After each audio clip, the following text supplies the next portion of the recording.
ഈശോ മിശിഹായ്ക്ക് സ്തുതിയായിരിക്കട്ടെ. പ്രിയമുള്ളവരെ, ഈ ദിവസം ഈശോയുടെ നാമത്തിൽ നിനക്ക് അനുഗ്രഹമായി തീരട്ടെ എന്ന് പ്രാർത്ഥിക്കുകയാണ്.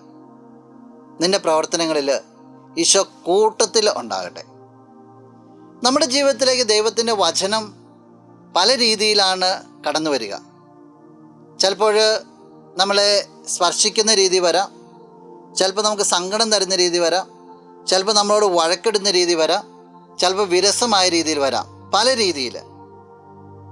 സ്നാപയോഹന്നാന് ഈശോയെ പ്രഘോഷിക്കുവാൻ എത്തിയപ്പോൾ ചില കടുപ്പത്തോടുകൂടി പറയുക, ജനക്കൂട്ടത്തോട് മാനസാന്തരത്തിൻ്റെ അരുവെ പറയുക, വീശുമുറ അവൻ്റെ കയ്യിലുണ്ടെന്നൊക്കെ പറയുക, കടുപ്പത്തിൻ്റെ ഭാഷ. നിങ്ങളിപ്പോൾ മാനസാന്തരപ്പെട്ടേ ഉള്ളൂ എന്നുള്ള രീതിയിലാണ് ഈശോ പറയുക, സ്നാപയോഹന്നാൻ പറയുക. പക്ഷേ ജനങ്ങളിൽ അത് വളരെയധികം ചലനങ്ങൾ വരുത്തി.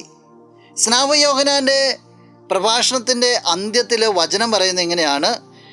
ലൂക്കാ അറിയിച്ച സുവിശേഷം 3-ാം അധ്യായം 18-ാം തിരുവചനം.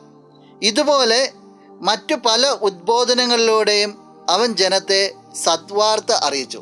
സ്നാപകൻ ശരിക്കും പറഞ്ഞാൽ ദേഷ്യപ്പെട്ട് തന്നെ സംസാരിക്കണേ, മുഖം നോക്കാതെ സംസാരിക്കണേ. എന്നിട്ട് പറയുക, ഇതുപോലെയുള്ള പല ഉദ്ബോധനങ്ങളിലൂടെ അവൻ സദ്വാർത്ത അറിയിച്ചു. ജനങ്ങൾക്കത് വേണ്ടി ദേഷ്യപ്പെടലായിട്ടോ ഗുണദോഷിക്കലായിട്ടോ പഴിക്കലായിട്ടോ ഒക്കെ വേണമെങ്കിൽ എടുക്കാം. പക്ഷെ ഇവിടെ അത് പറയുക, സദ്വാർത്ത അറിയിച്ചു എന്ന് പറയുക. നിൻ്റെ ജീവിതത്തിലേക്ക് വരുന്ന മറ്റുള്ളവരിൽ നിന്ന് വരുന്ന വിമർശനങ്ങൾ, മറ്റുള്ളവരിൽ നിന്ന് വരുന്ന ഗുണദോഷങ്ങൾ, മറ്റുള്ളവർ നിന്നെ ചിത്രീകരിക്കുന്ന രീതികൾ എല്ലാം നിന്നെ താറടിക്കാനായിരിക്കില്ല. ചിലത് ഒരു സദ്വാർത്തയായിരിക്കാം, നിന്നെ രക്ഷകനിലേക്ക് നയിക്കുന്ന സദ്വാർത്ത.